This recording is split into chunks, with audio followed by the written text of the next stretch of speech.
Big boss నిన్నటి elimination గురించి మాట్లాడుకుంటే అందరికి ఉన్న ఒపీనియన్ ఒకటే ఒకటి. శేఖర్ భాష eliminated from the house. So, ఇక అసలు విషయంలోకెళ్తే అంటే చాలా మందికి నచ్చని అంశం చెప్తున్నా. ఇప్పుడు ఆహ్, సాటర్‌డే, సండే ఎలాగో నాగార్జున సార్ వచ్చినప్పుడు మీకెవరైతే నచ్చారో, ఎవరైతే నచ్చలేదు వీళ్ళకి రెడ్ ఇవ్వండి, వీళ్ళకి గ్రీన్ ఇవ్వండి అంటూ టాస్కులు పెడతారు.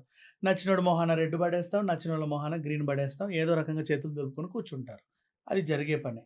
నెక్స్ట్ ఆ తర్వాత గూడా యెస్ ఆర్ నో జెప్పండి. ఎవరు అర్హులు, ఎవరు అనర్హులు, ఎవరు ఇది, ఎవరు అది, ఎవరు గుడ్డు, ఎవరు బ్యాడు. ఇలాంటి టాస్కులు ఇస్తా సాటర్‌డే, సండేని ఎలగబెట్టి మధ్యలో ఒక్కొక్కరిని ఎలిమినేట్ చేసుకుంటా వచ్చి నామినేషన్ నుంచి సేవ్ చేస్తా వచ్చి ఒకరిని లాస్ట్‌కి ఎలిమినేట్ జేస్తారు. ఇది మనకు రెగ్యులర్‌గా తెలిసిన ప్రాసెస్. ఎవరినైతే ఎలిమినేట్ జేస్తారు నామినేషన్‌లో ఉన్నవాళ్ళని. వీళ్ళు నామినేషన్‌లో ఎందుకుంటారు అంటే, మండే రోజు నామినేషన్‌లు పడతాయి గాబట్టి. సో, మండే నామినేషన్‌లు ఉన్న వాళ్ళు సండే రోజు ఎలా ఎలిమినేట్ అవుతారు అంటే, మండే నుంచి ఫ్రైడే ఈవినింగ్ మిడ్‌నైట్ వరకు ఏసే ఆడియన్స్ ఓట్స్ వల్ల వాళ్ళకు పడే ఆ పర్సెంటేజ్‌ని చూసి ఎవరైతే లీస్ట్ ఓట్లలో ఉన్నారో వాళ్ళని బయటికి పంపిస్తారు. అందరికి తెలిసిన విషయం. సో, ఇక్కడ గూడా అదే జరిగింది. సాటర్‌డే రోజు ఏం జేశారు, నామినేషన్‌లో ఉన్న వారందరూ నిలబడండి. మీరు టిన్ టిన్ టిన్ టిన్ టిన్ ఒకరిని సేవ్ చేశాను. మిగతా వాళ్ళని రేపు సేవ్ చేస్తా. ఓకే. బానే ఉంది. నెక్స్ట్ రేపు గూడా వచ్చావు. కొన్ని టాస్క్‌లేవో ఇచ్చావు. కొన్ని ఏమో బొమ్మలు చూపించి వాటిని చెప్పమన్నావు. ఆడావు, పాడావు, ఎగిరావు, దునికావు అన్నీ అయిపోయాయి. ఒక్కొక్కరిని సేవ్ చేస్తా లాస్ట్ ఇద్దరు మిగిలారు నీకు. ఆదిత్య అలాగే మన శేఖర్ భాష. ఇప్పుడు అసలు విషయంలోకొస్తే ఆడియన్స్ ఓట్స్ వల్ల 'శేఖర్ భాషని' నేను ఎలిమినేట్ జేస్తున్నాను అన్నా గూడా ఎవ్వరు ఫీల్ అయ్యేవారు గాదు.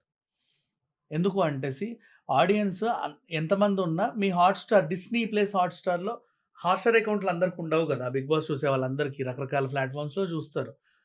సో, మేబీ వాళ్ళు హాట్‌స్టార్‌లో ఓటేయకపోవచ్చు. ఏదన్నా ప్రైవేట్ దాంట్లో ఓటేయొచ్చు. మీకొచ్చిన దాంట్లో తక్కువుండొచ్చు. అలా ఆదిత్య, ఓం ఓట్లెక్కువుండి, శేఖర్ భాష తక్కువుండి పంపొచ్చు అనుకుందాం. బానే ఉంది అలా కూడా. సాటిస్ఫై అవ్వచ్చు.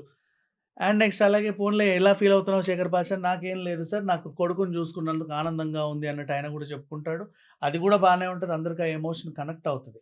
కానీ ఇప్పుడు అసలు విషయాలకొస్తే హౌస్‌మేట్స్ మీరందరూ లేచి నిలబడి దండలేసి వీళ్ళందరికీ శాలువా కప్పి సన్మానం చేయండి.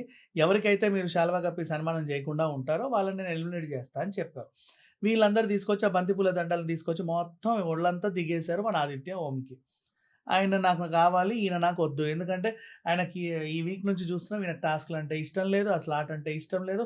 అసలు బిగ్ బాస్ హౌస్‌కే ఈయన పనికిరాడు. ఇట్లాంటోళ్ళని ఎందుకు తెచ్చారు మీరు అన్నట్టుగా ఒక్కొక్కడు ఇష్టం ఉన్నట్టు నామినేట్ చేసి పడేశారు. అవసరం ఏంటో ఇప్పుడు అక్కడ మీకు అర్థమవ్వాల్సిన అవసరం ఏంటంటే, నాగార్జున గారు ఇచ్చిన టాస్క్ ఏంటి? హౌస్‌మేట్స్ మీరే మీకు నచ్చినోడిని ఉంచుకోండి, నచ్చినోడిని పంపేయండి అంటే, హౌస్‌మేట్స్ ఎలా ఉండాలి? అరేయ్! ఇంత గొప్ప డెసిషన్ మేమెందుకు తీసుకోవాలి? మళ్ళీ బిగ్ బాస్‌కే అప్పచెప్పేద్దాం. ఎంత కాదనుకున్నా మనం చేసింది చెల్లుద్దంటావా? మనం న్యూట్రల్‌గా వేద్దాం. ఇప్పుడు ఎంతమందున్నారు? 13 మందున్నారు. 13 మందిలో ఇద్దరక్కడ నిలబడున్నారు. అంటే మిగతా 11 మంది. 11 మందిలో ఒక క్లాను. 10 మందిని ఓట్లేయమంటే వీళ్ళేం జేయాలి? ఐదుగురు ఇటు, ఐదుగురు ఇటేసి బ్యాలెన్స్ చేయాలి. అప్పుడు ఆ క్లాన్‌కి బిగ్ బాస్ గాని, నాగార్జున హోస్ట్ గాని ఒక ప్రత్యేకమైన పవర్ ఇచ్చి బాబు నువ్వు ఈ ఇద్దట్లో ఎవడు గావాలో, ఎవడిని గెంటాలో నీకే నిర్ణయం వదిలేస్తున్నాను. నువ్వు దండ ఎటేస్తే వాళ్ళుంటారు, ఎటేయకపోతే వాళ్ళెళ్ళిపోతారని చెబితే, ఇతను గూడా బాగా ఆలోచించి, సార్ పాపం ఆదిత్య ఓము కష్టపడుతున్నాడు. ఇంకో వీక్ ఛాన్స్ ఇవ్వాలనుంది. అదే శేఖర్ భాషకి గూడా ఆయన హౌస్‌లో ఉండొద్దనేది మా ఉద్దేశ్యం కాదు. అతనికి బయట ఒక మంచి ఎమోషన్ ఉంది గదా! తనెళ్తే తనక్కడ హ్యాపీ ఫీల్ అవుతారని నేననుకున్నాను. ఈ విధంగా బ్యాలెన్స్ చేస్తున్నాను. ఆ క్లానే ఓటేసినా ఎంత అందంగా ఉండేది తెలుసా 'బిగ్ బాస్' ఎపిసోడ్ నిన్న. అద్దిరిపోయేది. కానీ అలా కాకుండా మీరందరూ కలిసి ఓట్లేయండిరా అంటే అమ్మో బాబోయ్! వచ్చి ఒక్కొక్కడు ముక్కు చీదుకుంటూ, మూతి చీదుకుంటూ, శేఖర్ భాష మొహం మీద పడేస్తా, ఈయన అట్లా, ఈయన ఇట్లా, ఈయనకు అది తెలీదు, ఈయనకి ఇది తెలీదు, అసలు ఈయనకి ఏమీ తెలీదు. పాపం ఆదిత్య బాగా ఆడాలనుకుంటున్నాడు. కానీ పాపం ఎందుకో ఆడలేకపోతున్నాడు. ఎర్రగా దిద్దాం అనుకుంటున్నాడు. పాపం ఎందుకో ఇరగదీయలేకపోతున్నాడు. అసలు గెలుద్దాము 50,00,000 సూట్‌కేస్ పట్టుకెళ్దాం అనుకుంటాడు. పాపం మొయ్యలేక అక్కడే పెట్టాడు. అన్నట్లుగా జాలిపడి ఆయనకు ఏసేశారు. అయినప్పటికీ ఒక్కొక్కడి మాట వింటానే ఉన్నాడు శేఖర్ పాష. సరే పోన్లే ఎలాగో బయటకొచ్చేసాడు. ఇక అసలు విషయంలోకెళ్తే చాలామంది కొంచెం మంది సంతోషపడుతున్నారు ఫ్యాన్స్. ఎందుకంటే రతికని కూడా లాస్ట్ టైమ్ ఇలాగే ఎందుకో పంపించేసి మళ్ళీ తీసుకొచ్చి లోపల పెట్టారు. సేమ్ ఇదే రీజన్‌లో శేఖర్ భాషను కూడా బయటికి పంపించి ఆయన పుత్రోత్సాహాన్ని ఫుల్‌గా ఎంజాయ్ చేసిన తర్వాత అతన్ని తీసుకొచ్చి హౌస్‌లో పడేస్తారేమో అని జెప్పేసి ఒక వార్త అయితే హల్చల్ చేసింది. కానీ ఆ టైంలో ఈయన గనక నిజంగా హౌస్‌లోకొస్తే ఆట తీరు ఇంకా వేరే లెవెల్‌లో అండి. ఎందుకంటే 10 మంది ఆయన ముందే చెప్పాడు. నన్ను 8 ఈసారి కప్పు 8 నన్ను ఎనిమిగా చూస్తే నేనే పట్టుకుపోతా అన్నాడు. ఇప్పుడు అందరూ అతన్ని ఎనిమిగానే చూసాడు అతనన్నట్టుగా హౌస్ మేట్స్ అందరూ గూడా. ఆఫ్‌కోర్స్ బయటికెళ్ళొచ్చిన వాళ్ళు కప్పు పట్టుకెళ్ళిన దాఖలాలు ఇప్పటిదాకైతే చూడలేదు. మేబీ ఈ సీజన్‌లో వింతగా ఏమైనా జరిగితే జరగొచ్చు. కానీ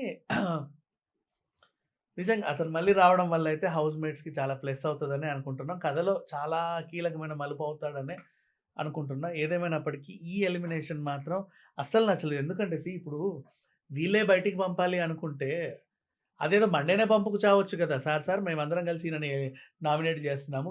అర్జెంట్‌గా గేట్ తీసి వీడిని బయట పడేయండి అని అప్పుడే చెప్పొచ్చుగా. ఇంకా ఆడియన్స్ ఎందుకు ఈ వీక్ అంతా ఇప్పుడు ఈ వీక్ అంతా శేఖర్ భాషకు ఓట్లేసిన వాళ్ళంతా గొర్రెలా? అంతేనా? అంటే వీళ్ళు డిసైడ్ చేయడానికి వాళ్ళందరూ ఓట్లేయడం ఎందుకు? ఎలాగో ఈ వీక్ వీళ్ళని పంపించేస్తాం. లేకపోతే మా హౌస్ మేట్సే నిర్ణయం తీసుకొని ఎవరిని పంపాలో తీసుకొని పంపించేసుకుంటారు. మీరు అనవసరంగా ఓట్లేసి కష్టపడకండి అని వాళ్ళకి చెప్పినా పర్లేదు కదా! వాళ్ళు కూడా ఓట్లేయరు. ఇలా కాకుండా అక్కడి దాకా వచ్చింది ఎపిసోడ్ నీట్‌గా వచ్చింది. లాస్ట్ మొమెంట్‌లోనే మొత్తం క్రింజ్. సో, మరి 'బిగ్ బాస్' వాళ్ళు ఎందుకు ఇలా ప్లాన్ చేశారో తెలీదు గానీ, ఈ వీక్ నుంచైనా సరే ఇలాంటి పొరపాట్లు జరగకుండా చూసుకుంటారేమో. అండ్ ఎలాగైతే అన్యాయంగా 'శేఖర్ భాషని' బయటికి పంపించారో, అంతే న్యాయంగా అతన్ని మళ్ళీ లోపలికి పంపిస్తే తప్ప, ఆటలో తీరు తెన్నులనేవి మారవు అనే విషయం అయితే అర్థమైంది. Thank you so much.